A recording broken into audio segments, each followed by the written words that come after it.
మీ బిడ్డ పాలనలో ఈరోజు ఏకంగా 17 కొత్త మెడికల్ కాలేజీలు వేగంగా నిర్మాణంలో ఉన్నాయి. వేగంగా 4 కొత్త సీపోర్ట్లు వేగంగా నిర్మాణం జరుగుతూ ఉన్నాయి. ఇందులో ఒకటి మన ఉత్తరాంధ్రలో మన మూలపేటలో వేగంగా అడుగులు వేస్తూ కనిపిస్తూ ఉంది.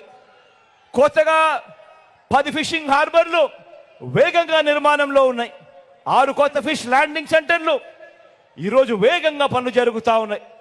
కొత్తగా 26 జిల్లాలు వచ్చింది ఎప్పుడు అనంటే మీ బిడ్డ హయాంలో. కొత్తగా 15,000కు పైగా గ్రామ వార్డు సచివాలయాలు వచ్చింది ఎప్పుడు అనంటే మీ బిడ్డ హయాంలో.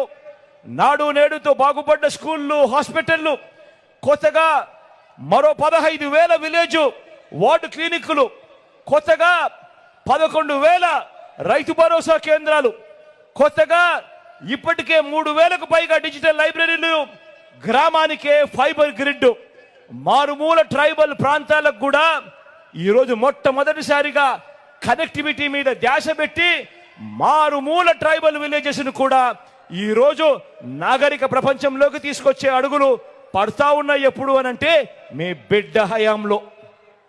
ఏకంగా 1,00,000 కోట్లకు పైగా పెట్టుబడులు రాష్ట్రంలో ఈరోజు ఎయిర్పోర్ట్ల విస్తరణ కొత్తగా వేగంగా మన కళ్ళ ఎదుటే కనిపిస్తా ఉంది. భోగాపురం ఇంటర్నేషనల్ ఎయిర్పోర్టు వాయు వేగంతో పనులు జరుగుతూ ఉన్నాయి.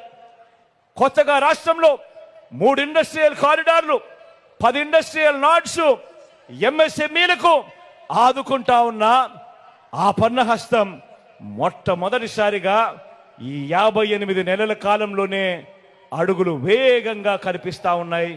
మార్పు జరుగుతూ స్వయం ఉపాధి రంగానికి తోడుగా ఉంటేనే ఏ రాష్ట్రమైనా కూడా బాగుపడుతుంది అని స్వయం ఉపాధి రంగానికి తోడుగా ఉంటూ గతంలో ఎప్పుడూ చూడని విధంగా రైతన్నలకు ఓ రైతు భరోసా, నా అక్క చెల్లెమ్మలకు ఓ ఆసరా, ఓ 0 వడ్డీ, ఓ చేయూత, ఓ కాపు నేస్తం, ఓ ఈబీసీ నేస్తం, స్వయం ఉపాధి రంగానికి తోడుగా ఉంటూ ఓ వాహన మిత్ర, ఓ నేతన్న నేస్తం, ఓ మత్స్యకార భరోసా, ఓ తోడు, ఓ చేదోడు, ఓ నానేస్తం, ఇవన్నీ కూడా రాష్ట్రాన్ని ఉరుకురు పరుగులు తీర్చేట్టుగా రాష్ట్రం ఎప్పుడో చంద్రబాబు నాయుడు గారి హయాంలో ఎక్కడో 28, 29వ స్థానంలో ఉంటే ఈరోజు రాష్ట్రం దేశంలో 5వ స్థానానికి ఈరోజు ఎగబాకింది అనంటే కారణం మీ బిడ్డ ఈ 58 నెలల కాలంలో అనే గర్వంగా